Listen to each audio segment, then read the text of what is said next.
Hello, listeners. This is Kat, and welcome back to Put Your Hands Up Podfics. This will be the continuation of Weekend at Bakugo's. This will be Part 4, Chapter 4. Because it was just the two of them, Bakugo let himself relax, and they played. They had played a game that Izuku had called All Might Rescue, in which Bakugo had initially been the tall building that All Might had to rescue civilians from. The civilians had been the other All Might dolls that had been stuffed into his trouser and jacket pockets. Izuku jumped on the bed to reach them all, grinning from ear to ear while squealing, "I am here! I am here!" Then Bakugo had been All Might, and had to rescue Izuku from under a fallen building, the bed. Izuku had tucked himself right into the far corner, so Bakugo had to lie flat on his stomach to reach him, then had to wiggle them both back out into the light. "You gotta say it," Izuku had whispered, doing a terrible job at being unconscious in the middle of the dorm floor. "I'm not," Bakugo started. "You gotta," the toddler hissed, squeezing his eyes closed even tighter.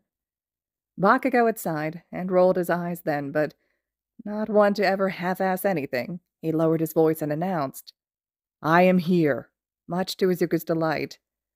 Finally, he had been the villain in All Might. Izuku had defeated him with a mighty blow, a pillow, to the chest, and knocked him off the bed and onto the floor, where he now lay spread-eagled. He heard Izuku move to the floor. Bakugo opened one eye just in time to see the wardrobe door close, and Izuku suddenly nowhere in sight. He rolled to his feet. For a split second, he considered just wrenching the door open, but he knew Izuku was enjoying himself, and if he was honest, he was having a good time too. So, as quietly as he could, he climbed on top of the wardrobe, being careful not to rock it and scare the toddler inside, or to give the game away. He reached for the top of the wardrobe door, and was just about to open it from above when the dorm room door opened instead. His head whipped around to see Kirishima in the doorway, who was staring up at Bakugo in complete bewilderment. Kirishima opened his mouth to speak, but Bakugo shook his head violently and put a finger to his lips. Kirishima looked even more confused for a split second, but then his eyes widened and he pointed to the wardrobe, mouth splitting into a grin, one eyebrow raised in question.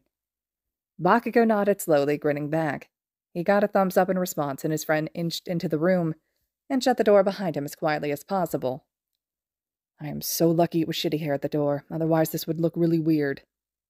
He edged forwards and slowly opened the wardrobe doors, so they blocked Kirishima from view.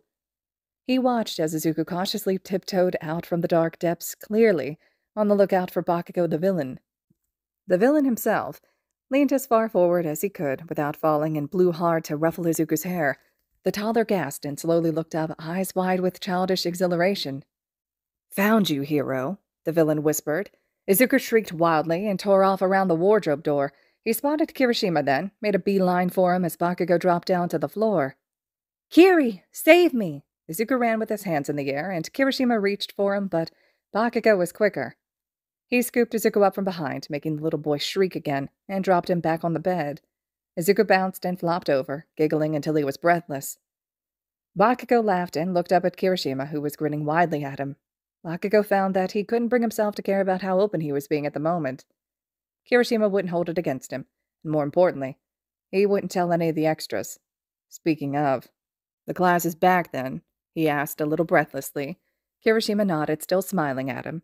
"Stop grinning at me, hair for brains." Bakugo felt the need to inject some normality into the situation. Kirishima just laughed out loud. "Sorry, bro, it's just—" He seemed to be debating whether to voice his thoughts, but Kirishima never thought anything he wasn't willing to say. "He always brings out sides of you that no one else does." "Huh? He's 4. Do you want me to not play with him?" He bit back a little sharper than he meant to be. Izuku was hopping down off the bed and making his way to the bathroom. "Use a stool, kiddo, and shout if you need help," he said to Izuku, all salt gone from his voice at the drop of a hat. "Okie dokie, Kacchan." "See? That's what I mean," Kirishima said, as the toddler pushed the bathroom door closed.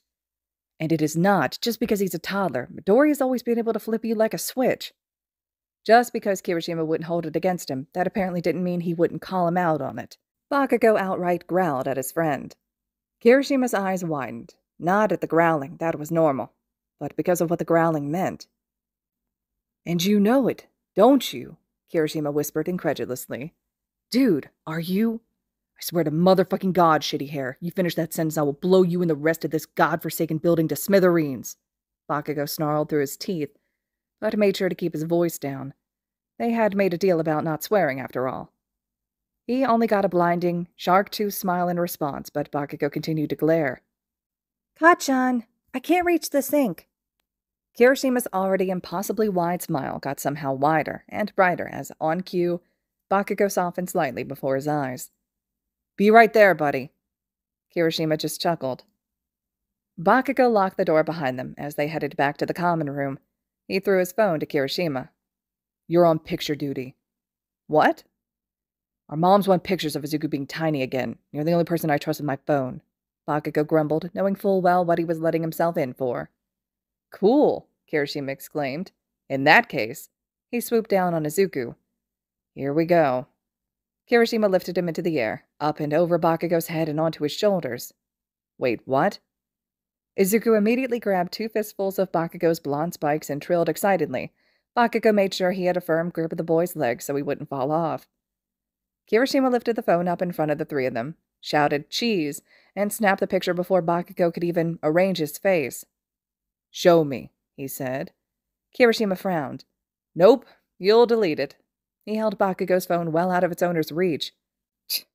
Yeah, fair enough. Kiri, let me see. Izuku shuffled on Bakugo's shoulders. Sure thing, little man. Bakugo snorted. No one is immune. All right, listeners, this concludes Chapter 4 of Weekend at Bakugo's. A little bit of a shorter chapter. The next few chapters are much longer, but I don't know, I felt like this one's nice as a standout.